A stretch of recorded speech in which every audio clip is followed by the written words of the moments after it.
Hello everyone, myself Dr. Manjula SV, Assistant Professor of Sociology, Government First Grade College, Vartur, Bangalore North University.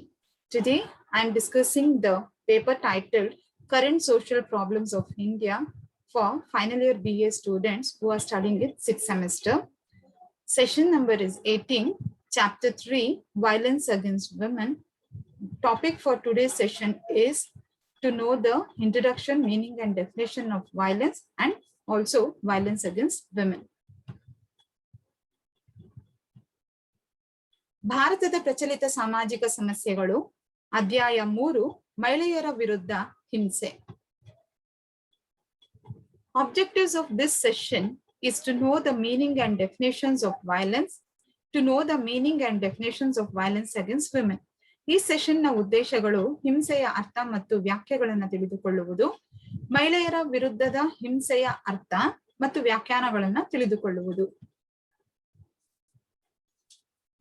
ಮೊದಲಿಗೆ ಮಹಿಳೆಯರ ವಿರುದ್ಧದ ಹಿಂಸೆ ಹಳೆಯದು, ಆದರೆ ಅಲಕ್ಷ್ಯಕ್ಕೆ ಒಳಗಾದ ಹಿಂಸೆಯಾಗಿದೆ. ಕೌಟುಂಬಿಕ ಜೀವನ ಮತ್ತು ಸಾಮಾಜಿಕ ಸಂಘಟನೆಯ ಮೇಲೆ ಲಿಖಿತ ದಾಖಲೆಗಳು ದೊರೆಯುವಷ್ಟು ಹಿಂದಿನಿಂದಲೂ ಭಾರತೀಯ ಸಮಾಜದಲ್ಲಿ ಸ್ತ್ರೀಯರು ಹೀನವರ್ತನೆಗೆ, ಅಪಮಾನಕ್ಕೆ, ಹಿಂಸೆಗೆ, ಶೋಷಣೆಗೆ ಒಳಗಾಗಿದ್ದಾರೆ. ಈ ದಾಖಲೆಗಳೆಲ್ಲವೂ ಬಲಾತ್ಕಾರ, ಹೆಂಡತಿಯನ್ನು ಒಡೆಯುವುದು, ಕೊಲೆ, ಅಪಹರಣ ಮುಂತಾದ ಘಟನೆಗಳಿಂದ ತುಂಬಿವೆ.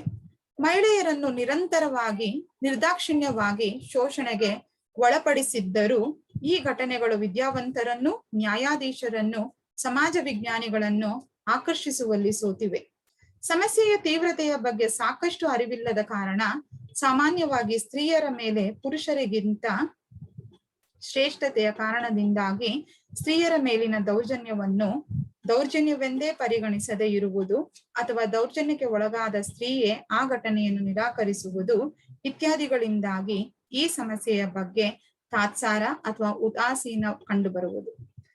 ಹೆಂಡತಿ ಹೊಡೆತ, ಲೈಂಗಿಕ ಬಲಾತ್ಕಾರ, ಅಪಹರಣ, ವರದಕ್ಷಿಣೆಯ ಸಾವು ಮುಂತಾದವು ಇತ್ತೀಚಿನವರೆಗೂ ವೈಯಕ್ತಿಕ ವ್ಯವಹಾರವೆಂದು ಪರಿಗಣಿಸಲಾಗಿತ್ತು.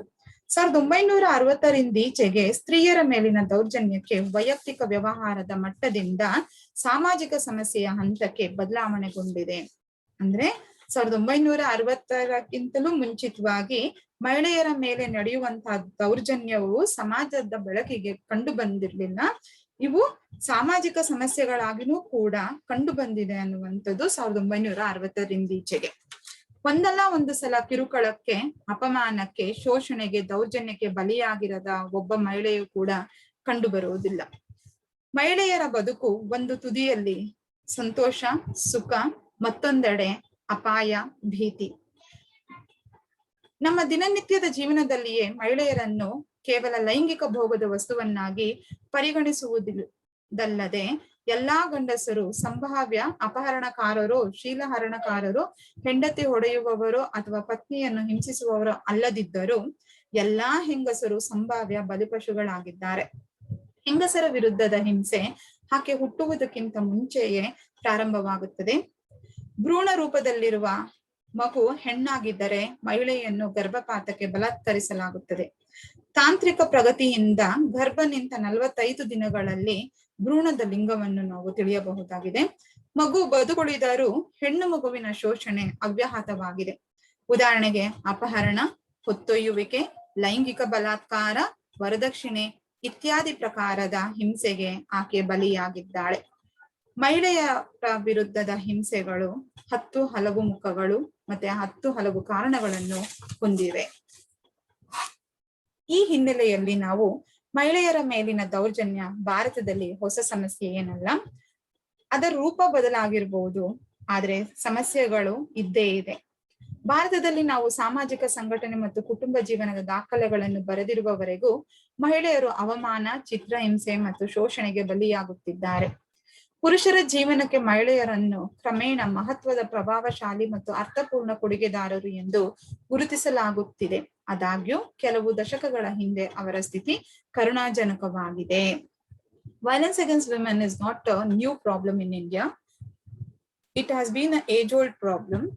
Women have been victims of humiliation, torture, and exploitation. Women are gradually being recognized as significant, influential, and meaningful contributors to men's lives. However, few decades ago, their condition was pitiable. ಸ್ವಾತಂತ್ರ್ಯದ ನಂತರ ನಮ್ಮ ಸಮಾಜದಲ್ಲಿ ಮಹಿಳೆಯರ ಪರವಾಗಿ ಅಂಗೀಕರಿಸಲ್ಪಟ್ಟ ಶಾಸಕಾಂಗ ಕ್ರಮಗಳ ಹೊರತಾಗಿಯೂ ಶಿಕ್ಷಣದ ಹರಡುವಿಕೆ ಮತ್ತು ಮಹಿಳೆಯರ ಕ್ರಮೇಣ ಆರ್ಥಿಕ ಸ್ವಾತಂತ್ರ್ಯದ ಹೊರತಾಗಿಯೂ ಅಸಂಖ್ಯಾತ ಮಹಿಳೆಯರು ಇನ್ನೂ ಹಿಂಸಾಚಾರಕ್ಕೆ ಬಲಿಯಾಗುತ್ತಿದ್ದಾರೆ. In spite of legislative measures adopted in favor of women in our society after independence, the spread of education and women's gradual economic independence, countless women still continue to be the victims of violence. ಅಂದ್ರೆ ಸ್ವತಂತ್ರದ ನಂತರ ನಮ್ಮ ಸಮಾಜದಲ್ಲಿ ಮಹಿಳೆಯರ ಪರವಾಗಿ ಅನೇಕ ಶಾಸಕಾಂಗ ಕ್ರಮಗಳು ಅಂಗೀಕರಿಸಲ್ಪಟ್ಟಿದ್ದರೂ, ಆಕೆಗೆ ಶಿಕ್ಷಣವನ್ನು ಪಡೆಯೋದಕ್ಕೆ ಸ್ವಾತಂತ್ರ್ಯವನ್ನ ನೀಡಿದ್ದರೂ, ಮಹಿಳೆಯರಿಗೆ ಆರ್ಥಿಕ ಸ್ವಾತಂತ್ರ್ಯ ಕೊಟ್ಟಿದ್ದರೂ ಸಹ ಅಸಂಖ್ಯಾತ ಮಹಿಳೆಯರು ಇನ್ನೂ ಕೂಡ ಹಿಂಸಾಚಾರಕ್ಕೆ ಬಲಿಯಾಗುತ್ತಿರುವುದು ಶೋಚನೀಯ ವಿಷಯವಾಗಿದೆ. ಮಹಿಳೆಯರು ಅತ್ಯಾಚಾರ, ಅಪಹರಣ, ಕೊಲೆ, ವರದಕ್ಷಿಣೆ ಕಿರುಕುಳ, ವರದಕ್ಷಿಣೆ ಸಾವು, ಹೆಂಡತಿಯನ್ನು ಹೊಡೆಯುವುದು, ಹೆಣ್ಣು ಭ್ರೂಣ ಹತ್ಯೆ, ವಿಧವೆಯರ ಮೇಲಿನ ದೌರ್ಜನ್ಯ ಮುಂತಾದ ಹಲವು ರೀತಿಯ ಹಿಂಸೆಗೆ ಒಳಗಾಗುತ್ತಿದ್ದಾರೆ. In spite of the legislative measures adopted in favor of women in our society, that is, the government has adopted certain legislative measures in favor of women, still the violences against women are continuing and women being the victims. Though she has given the education, higher education or the education liberty and even the economic independence also, is irrespective of this, still she is being the victim of violence. They are exploited in number of ways such as raped, kidnapped, murder, dowry, harassment, dowry deaths, wife battery, female foeticide, violence against widows, etc. It continues. Firstly, let us know the meaning and definitions of the word violence. Violence is an act of physical force that causes injury, abuse, damage, or destroy. The damage inflicted by violence may be physical, psychological, or both. ಹಿಂಸೆಯ ಅರ್ಥ ಮತ್ತು ವ್ಯಾಖ್ಯೆಗಳು. ಹಿಂಸೆ ಗಾಯ, ನಿಂದನೆ, ಹಾನಿ ಅಥವಾ ನಾಶಕ್ಕೆ ಕಾರಣವಾಗುವ ದೈಹಿಕ ಶಕ್ತಿಯ ಕ್ರಿಯೆ. ಹಿಂಸೆಯಿಂದ ಉಂಟಾಗುವ ಹಾನಿಯು ದೈಹಿಕ, ಮಾನಸಿಕ ಅಥವಾ ಎರಡೂ ಆಗಿರಬಹುದು. ಇಲ್ಲಿ ಪದನೆ ತಿಳಿಸುವ ಹಾಗೆ ಹಿಂಸೆ ಅಂತಂದ್ರೆ ಗಾಯ ಆದ ರೂಪದಲ್ಲಿರ್ಬೋದು, ಹಾನಿ ಆಗೋದಿರ್ಬೋದು, ನಾಶ ಮಾಡೋದಾಗಿರ್ಬೋದು. ಒಟ್ಟಾರೆಯಾಗಿ ದೈಹಿಕವಾಗಿ ಮತ್ತು ಮಾನಸಿಕವಾಗಿ ಕೆಲವೊಮ್ಮೆ ಎರಡು ಪ್ರಕಾರದಲ್ಲಿನೂ ಕೂಡ ಹಿಂಸೆಗಳು, ದೌರ್ಜನ್ಯಗಳು, ನಿಂದನೆಗಳು, ಹಾನಿಗಳು ಕಂಡುಬರಬಹುದು. ವಿಶ್ವ ಆರೋಗ್ಯ ಸಂಸ್ಥೆಯು ಹಿಂಸೆಯನ್ನು ಈ ಕೆಳಗಿನಂತೆ ವ್ಯಾಖ್ಯಾನಿಸುತ್ತದೆ. ತನ್ನ ವಿರುದ್ಧ ಇನ್ನೊಬ್ಬ ವ್ಯಕ್ತಿಯ ವಿರುದ್ಧ, ತನ್ನ ವಿರುದ್ಧ ಇನ್ನೊಬ್ಬ ವ್ಯಕ್ತಿಯ ವಿರುದ್ಧ ಅಥವಾ ಒಂದು ಗುಂಪು ಅಥವಾ ಸಮುದಾಯದ ವಿರುದ್ಧ ಉದ್ದೇಶಪೂರ್ವಕವಾಗಿ ದೈಹಿಕ ಬಲ ಅಥವಾ ಅಧಿಕಾರವನ್ನ ಬಳಸುವುದು ಗಾಯ, ಸಾವು, ಮಾನಸಿಕ ಹಾನಿ, ದುರಾಡಳಿತ ಅಥವಾ ಕೊರತೆಗೆ ಕಾರಣವಾಗುವ ಅಥವಾ ಹೆಚ್ಚಿನ ಸಾಧ್ಯತೆಯನ್ನು ಹೊಂದಿರುತ್ತದೆ ಎಂದು ವ್ಯಾಖ್ಯಾನಿಸುತ್ತದೆ. ಇದರ ಅರ್ಥ, ಹಿಂಸೆ ಅನ್ನೋದು ಒಬ್ಬ ವ್ಯಕ್ತಿಗಿರ್ಬೋದು, ಒಬ್ಬ ವ್ಯಕ್ತಿಯಿಂದ ಇನ್ನೊಬ್ಬ ವ್ಯಕ್ತಿಗಿರ್ಬೋದು, ಅಥವಾ ಒಂದು ಗುಂಪಿಗಿರ್ಬೋದು, ಅಥವಾ ಒಂದು ಸಮುದಾಯಕ್ಕೆ ವಿರುದ್ಧವಾಗಿ ಕಂಡು ಬರಬಹುದು. ಉದ್ದೇಶಪೂರ್ವಕವಾಗಿ ದೈಹಿಕ ಬಲ ಅಥವಾ ಅಧಿಕಾರದ ಬಲವನ್ನ ಬಳಸ್ಕೊಂಡು ವ್ಯಕ್ತಿಗೆ, ಗುಂಪಿಗೆ ಅಥವಾ ಸಮುದಾಯಕ್ಕೆ ಹಾನಿಯನ್ನ ಮಾಡುವಂತದ್ದನ್ನ ನಾವಿಲ್ಲಿ ಹಿಂಸೆ ಅಂತ ಕರಿಬಹುದು ಅಂತ ವಿಶ್ವ ಆರೋಗ್ಯ ಸಂಸ್ಥೆಯು ವ್ಯಾಖ್ಯಾನಿಸುತ್ತದೆ. The World Health Organization defines violence as the intentional use of physical force or power, threatened or actual, against oneself, another person, or against a group or a community, which either results in a high likelihood of resulting in injury, death, psychological harm, maldevelopment, or deprivation.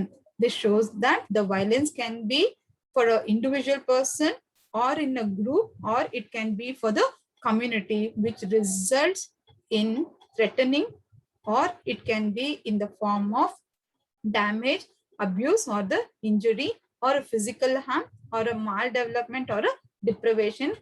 Maximum, it can be the death of the person. According to Gillis, violence may be defined as an act of striking the person with the intent of causing harm or injury, but not actually causing it.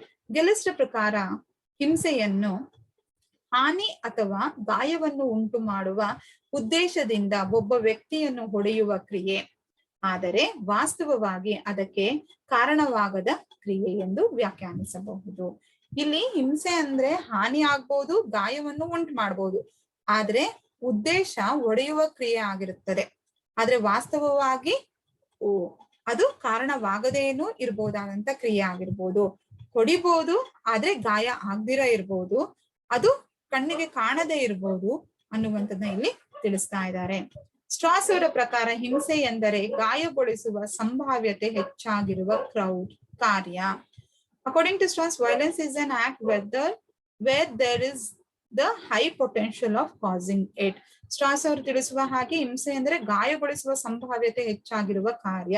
ಹಿಂಸೆ ಅಂತ ಹೇಳಿದ್ರೆ ಅದು ಮೌನವಾಗಿ ನಡೆಯೋದಿಲ್ಲ, ಅಲ್ಲಿ ಗಾಯ, ಒಡಿ, ಬಡಿ ಇದೆಲ್ಲವೂ ಕೂಡ ಕಂಡು ಬರುವಂತಹ ಕಾರ್ಯ ಎಂದು ಸ್ಟ್ರಾಸ್ ಅವರು ವ್ಯಾಖ್ಯಾನಿಸುತ್ತಾರೆ.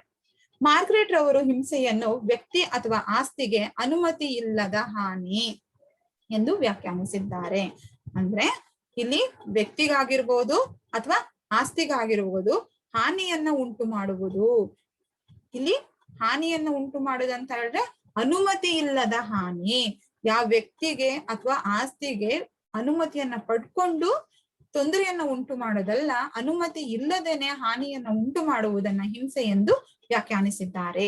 Margaret defined violence as the unsanctioned damage to person or property. Here it is not a sanctioned damage, it is an unsanctioned damage for a person or a property. Ramanuja considers violence as a behavior in which a more powerful person takes advantage of and abuses a less powerful one. ರಾಮಾನುಜರವರು ಇಲ್ಲಿ ಶಕ್ತಿಶಾಲಿಯಾದ ವ್ಯಕ್ತಿ ಮತ್ತೆ ಕಡಿಮೆ ಶಕ್ತಿಶಾಲಿಯಾದ ವ್ಯಕ್ತಿಯನ್ನ ಹೋಲಿಕೆ ಮಾಡಿ ಯಾರು ಯಾರ ಮೇಲೆ ದೌರ್ಜನ್ಯವನ್ನ ಎಸಗುತ್ತಾರೋ ಅದನ್ನ ಹಿಂಸೆ ಅಂತ ಇಲ್ಲಿ ತಿಳಿಸಿದ್ದಾರೆ. ರಾಮಾನುಜರವರು ಹಿಂಸೆಯನ್ನು ಹೆಚ್ಚು ಶಕ್ತಿಶಾಲಿಯಾದ ವ್ಯಕ್ತಿ ಕಡಿಮೆ ಶಕ್ತಿಶಾಲಿಯಾದ ವ್ಯಕ್ತಿಯ ವಿರುದ್ಧ ಪ್ರಯೋಜನ ಪಡೆದು ಅವನನ್ನು ನಿಂದಿಸುವ ವರ್ತನೆಯನ್ನು ಹಿಂಸೆ ಎಂದಿದ್ದಾರೆ. ಇಲ್ಲಿ ಬಲ ಮುಖ್ಯ ಆಗುತ್ತೆ. ಯಾವ ರೀತಿಯಾಗಿರುವಂತ ಬಲ? ಶಕ್ತಿಶಾಲಿಯಾದಂತಹ ಬಲ. ಯಾರು ಕಡಿಮೆ ಶಕ್ತಿ ಇರ್ತಾರೋ, who is less powerful, it can be in the strength, it can be in term of money, property, everything. ಇಲ್ಲಿ ಶಕ್ತಿಶಾಲಿಯಾದ ವ್ಯಕ್ತಿ ಕಡಿಮೆ ಶಕ್ತಿಶಾಲಿಯಾದ ವ್ಯಕ್ತಿಯ ವಿರುದ್ಧ ಪ್ರಯೋಜನವನ್ನ ಪಡೆದು ಆತನನ್ನು ನಿಂದಿಸುವ ವರ್ತನೆಯನ್ನ ಹಿಂಸೆ ಅಂತ ಕರಿಬಹುದಾಗಿದೆ. ಸೊ ಇಷ್ಟೊತ್ತು ನಾವು ಹಿಂಸೆ ಅಂದ್ರೆ ಏನು ಅಂತ ತಿಳ್ಕೊಂಡ್ವಿ. ಈಗ ನಾವು ಮಹಿಳೆಯರ ವಿರುದ್ಧ ಹಿಂಸೆ ಅಂದ್ರೆ ತಿಳ್ಕೊಳ್ಳೋಣ. ಮಹಿಳೆಯರ ಮೇಲಿನ ಹಿಂಸೆ ಎಂದರೆ ದೈಹಿಕ ಹಿಂಸೆ ಮಾತ್ರ ಅಲ್ಲ, ಇದು ಲೈಂಗಿಕ, ಭಾವನಾತ್ಮಕ, ಮಾನಸಿಕ ಮತ್ತು ಆರ್ಥಿಕ ಹಿಂಸೆಯನ್ನು ಒಳಗೊಂಡಿದೆ. ಮಹಿಳೆಯರ ಮೇಲಿನ ಹಿಂಸೆಯನ್ನು ಲಿಂಗಾಧಾರಿತ ಹಿಂಸೆ ಎಂದು ಕರೆಯಲಾಗುತ್ತದೆ. Here, violence against women does not mean only physical violence. It is much broader and includes sexual, emotional, psychological, and financial abuse. Violence against women is known as gender-based violence. ಇಲ್ಲಿ ಲಿಂಗಾಧಾರಿತ ಹಿಂಸೆ ಎಂದು ಮಹಿಳೆಯರ ವಿರುದ್ಧದ ಹಿಂಸೆಯನ್ನ ಕರೆಯಲಾಗುತ್ತದೆ. ಇಲ್ಲಿ ಏಕೆ ಅಂತ ಹೇಳಿದ್ರೆ, ಇಲ್ಲಿ ಹಿಂಸೆಗೆ ಒಳಗಾಗುವುದು ಒಂದೇ ಲಿಂಗ, ಅದು ಮಹಿಳೆ ಆಗಿರೋದ್ರಿಂದ ಇಲ್ಲಿ ಲಿಂಗವನ್ನ ಆಧರಿಸಿ ಹಿಂಸೆಯನ್ನ ಇಲ್ಲಿ ತೋರಿಸಲಾಗುತ್ತದೆ ಅಥವಾ ಹಿಂಸೆ ಕಂಡು ಬರುತ್ತದೆ ಅಂತ ಇಲ್ಲಿ ತಗೋಬಹುದಾಗಿದೆ. ಮಹಿಳೆಯರ ಮೇಲಿನ ಹಿಂಸೆ ಅಂದರೆ ಅದು ಬರೀ ದೈಹಿಕ ಹಿಂಸೆ ಆಗಿರೋದಿಲ್ಲ. ದೈಹಿಕ ಹಿಂಸೆಯ ಜೊತೆಗೆ ಲೈಂಗಿಕ ಹಿಂಸೆ ಆಗಿರ್ಬೋದು, ಭಾವನಾತ್ಮಕ ಹಿಂಸೆ ಆಗಿರ್ಬೋದು, ಮಾನಸಿಕ ಹಿಂಸೆ ಆಗಿರ್ಬೋದು, ಮತ್ತೆ ಆರ್ಥಿಕ ಹಿಂಸೆ ಆಗಿರ್ಬೋದು. ಇವೆಲ್ಲವನ್ನು ಒಳಗೊಂಡಂತ ಹಿಂಸೆಗಳನ್ನ ನಾವು ಇಲ್ಲಿ ಮಹಿಳೆಯರ ವಿರುದ್ಧದ ಹಿಂಸೆ ಎಂದು ಕರಿಬಹುದಾಗಿದೆ. All these violences such as not only physical but also sexual, emotional, psychological and financial violences are also considered as to be the violence against women. It is very important to note that it is also known as a gender-based violence because gender plays a very important role in violence against women. Next, 1993ರಲ್ಲಿ ವಿಶ್ವಸಂಸ್ಥೆಯ ಸಾಮಾನ್ಯ ಸಭೆಯು ಅಂಗೀಕರಿಸಿದ ಮಹಿಳೆಯರ ವಿರುದ್ಧದ ಹಿಂಸಾಚಾರದ ನಿರ್ಮೂಲನೆಯ ಘೋಷಣೆಯು ಮಹಿಳೆಯರ ಮೇಲಿನ ಹಿಂಸಾಚಾರವನ್ನು ಈ ಕೆಳಗಿನಂತೆ ವ್ಯಾಖ್ಯಾನಿಸಿದೆ.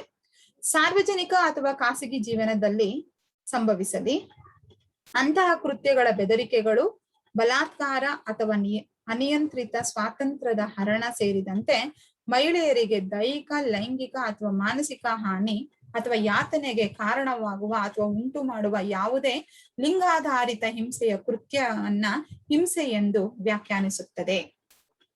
The Declaration on the Elimination of Violence Against Women, adopted by the United Nations General Assembly in 1993, defines violence against women as any act of gender-based violence that results in or is likely to result in physical, sexual, or psychological harm or suffering to women, including threats of such acts, coercion, or arbitrary deprivation of liberty, whether occurring in public or a private life. ವಿಶ್ವಸಂಸ್ಥೆ ವ್ಯಾಖ್ಯಾನಿಸುವ ರೀತಿಯಾಗಿ ಹಿಂಸಾಚಾರವು ಸಾರ್ವಜನಿಕ ಅಥವಾ ಖಾಸಗಿ ಜೀವನದಲ್ಲಿ ಸಂಭವಿಸಬಹುದು. ಅಂತಹ ಕೃತ್ಯಗಳು ಬೆದರಿಕೆಗಳನ್ನು ಒಡ್ಡಬಹುದು, ಬಲಾತ್ಕಾರವಾಗಿರ್ಬೋದು ಅಥವಾ ಅನಿಯಂತ್ರಿತ ಸ್ವಾತಂತ್ರ್ಯದ ಹರಣ ಆಗಿರ್ಬೋದು. ಇದ್ರ ಜೊತೆಗೆ ಮಹಿಳೆಯರಿಗೆ ದೈಹಿಕ, ಲೈಂಗಿಕ ಅಥವಾ ಮಾನಸಿಕ ಹಾನಿ ಅಥವಾ ಯಾತನೆ ಅಥವಾ ನೋವನ್ನು ಉಂಟು ಮಾಡುವ ಯಾವುದೇ ಲಿಂಗಾಧಾರಿತ ಹಿಂಸೆಯ ಕೃತ್ಯವನ್ನು ಅಥವಾ ಕ್ರಿಯೆಯನ್ನು ಇಲ್ಲಿ ಹಿಂಸೆ ಎಂದು ವ್ಯಾಖ್ಯಾನಿಸುತ್ತದೆ. ರಾಮ್ ಅಹುಜಾರ್ ಅವರು ಮಹಿಳೆಯರ ಮೇಲಿನ ಹಿಂಸೆಯನ್ನು ಅಥವಾ ಮಹಿಳೆಯರ ವಿರುದ್ಧದ ಹಿಂಸೆಯನ್ನು ಈ ಕೆಳಗಿನಂತೆ ವ್ಯಾಖ್ಯಾನಿಸಿದ್ದಾರೆ. ಹೆಣ್ಣು ಸ್ವ ಇಚ್ಛೆಯಿಂದ ಕೊಡ ಬಯಸದ ಏನನ್ನು ಅವಳಿಂದ ಬಲಾತ್ಕಾರದಿಂದ ಅಥವಾ ಬಲಾತ್ಕಾರವಾಗಿ ಕಿತ್ತುಕೊಳ್ಳಲು ಬಯಸಿದ ಪ್ರಕಟಿತ ಅಥವಾ ಸುಪ್ತ ಬಲ ಅಥವಾ ಶಕ್ತಿ ಎಂದು ವ್ಯಾಖ್ಯಾನಿಸಿದ್ದಾರೆ.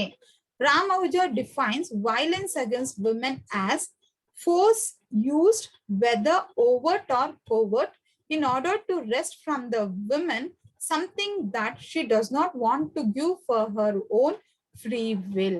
ಇಲ್ಲಿ ರಾಮ್ ಅಹುಜಾರ್ ಹೇಳೋ ಪ್ರಕಾರ ಮಹಿಳೆಯರ ವಿರುದ್ಧ ಹಿಂಸೆ ಹೆಣ್ಣು ಸ್ವ ಇಚ್ಛೆಯಿಂದ ಕೊಡ ಬಯಸದ, ಹೆಣ್ಣು ತನಗ್ ತಾನಾಗಿನೇ ಏನನ್ನೋ ಕೊಡಲು ಇಷ್ಟ ಇಲ್ಲದೆ ಇರುವುದನ್ನ ಬಲವಂತವಾಗಿ ಅವಳನ್ನ ಬಲಾತ್ಕಾರದಿಂದ ಕಿತ್ತುಕೊಳ್ಳುವ ಪ್ರಯತ್ನವನ್ನ ಮಾಡಿದ್ದೇ ಆದರೆ ಅದನ್ನ ರಾಮ್ ಅಹುಜಾರ್ ಅವರು ಮಹಿಳೆಯರ ವಿರುದ್ಧ ಹಿಂಸೆ ಎಂದು ವ್ಯಾಖ್ಯಾನಿಸಿದ್ದಾರೆ. This shows that anything that a woman doesn't want to give by herself freely to anyone, which is taken by force, it is called as violence against women. ಮಹಿಳೆಯರ ಮೇಲಿನ ಹಿಂಸೆಯನ್ನು ಮಹಿಳೆಯರ ವಿರುದ್ಧದ ಅಪರಾಧ ಎಂದು ಕೂಡ ಕರೆಯಲಾಗುತ್ತದೆ. Violence against women is also called as crime against women.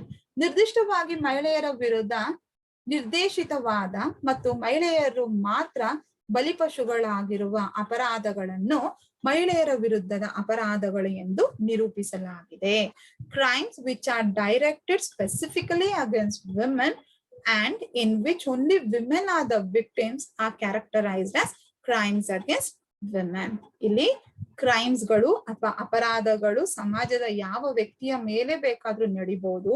ಇಲ್ಲಿ ಮಹಿಳೆಯರ ಮೇಲೇನೆ ನಡೆಯೋದ್ರಿಂದ ಇದನ್ನ ಮಹಿಳೆಯರ ವಿರುದ್ಧದ ಅಪರಾಧಗಳು ಎಂದು ನಾವಿಲ್ಲಿ ಕರೆಯಬಹುದು. ಅತ್ಯಾಚಾರ, ಅಪಹರಣ, ಕೊಲೆ, ಹೆಂಡತಿಯನ್ನು ಹೊಡೆಯುವುದು, ಲೈಂಗಿಕ ದೌರ್ಜನ್ಯ, ಛೇಡಿಸುವುದು, ಹೆಣ್ಣು ಭ್ರೂಣ ಹತ್ಯೆ, ಹೆಣ್ಣು ಶಿಶು ಹತ್ಯೆ, ವರದಕ್ಷಿಣೆಗೆ ಸಂಬಂಧಿತ ಕಿರುಕುಳ, ವೇಶ್ಯಾವಾಟಿಕೆ, ಬಾಲ್ಯ ವಿವಾಹ, ಆಸಿಡ್ ದಾಳಿಗಳು, ಮಾಟ ಮಂತ್ರ, ಕಳ್ಳ ಸಾಗಾಣಿಕೆ ಇತ್ಯಾದಿಗಳು ಮಹಿಳೆಯರ ಮೇಲಿನ ಹಿಂಸಾಚಾರಕ್ಕೆ ಉದಾಹರಣೆಗಳಾಗಿದ್ದಾವೆ.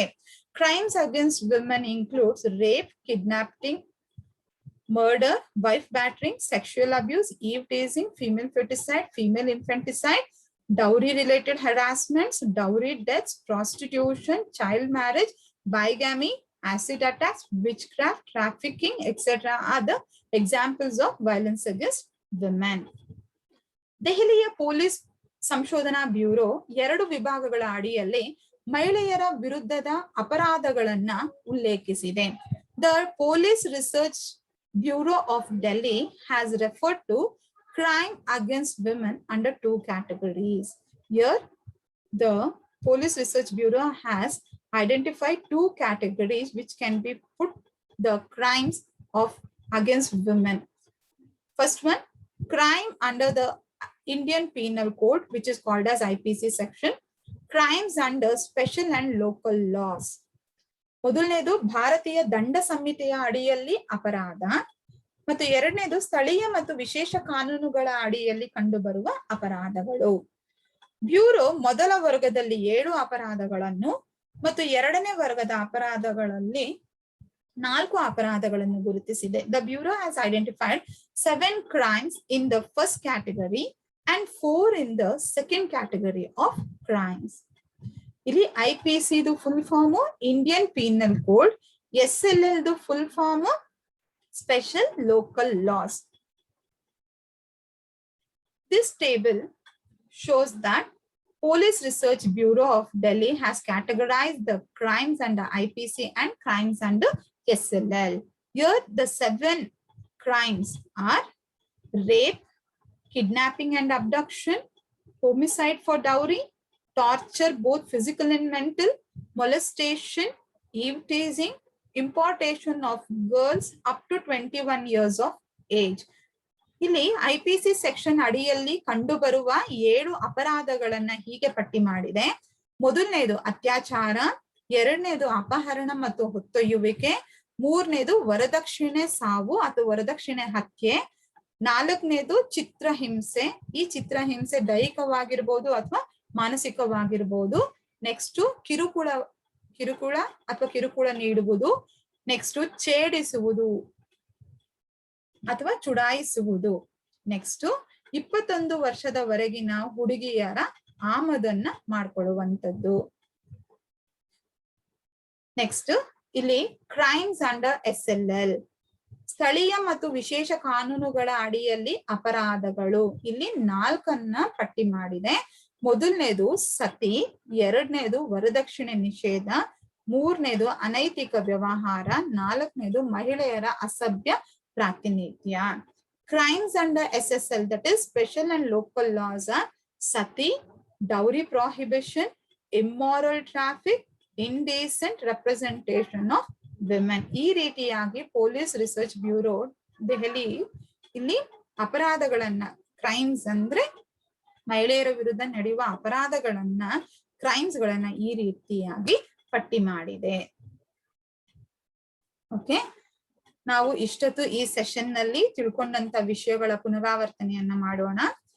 ಮೊದಲಿಗೆ ಹಿಂಸೆ ಅಂದ್ರೆ ತಿಳ್ಕೊಂಡ್ವಿ, ನಂತರದಲ್ಲಿ ಮಹಿಳೆಯರ ಮೇಲಿನ ಹಿಂಸೆ ಅನ್ನೋದು ಏನಂತ ತಿಳ್ಕೊಂಡ್ವಿ, ನೆಕ್ಸ್ಟ್ ವ್ಯಾಖ್ಯಾನಗಳನ್ನ ತಿಳ್ಕೊಂಡ್ವಿ, ಹಾಗೆ ದೆಹಲಿ ಪೊಲೀಸರ ಸಂಶೋಧನಾ ಬ್ಯೂರೋ ವಿಂಗಡಿಸಿದಂತ ಅಪರಾಧಗಳ ಪಟ್ಟಿಯನ್ನು ಕೂಡ ನಾವಿಲ್ಲಿ ತಿಳ್ಕೊಂಡಿದೀವಿ. In the revision we have discussed about the violence against women, the definitions, the meaning, and the crimes under Indian Penal Code, and also the crimes under special and local laws which have been categorized by the Police Research Bureau of Delhi. Thank you one and all.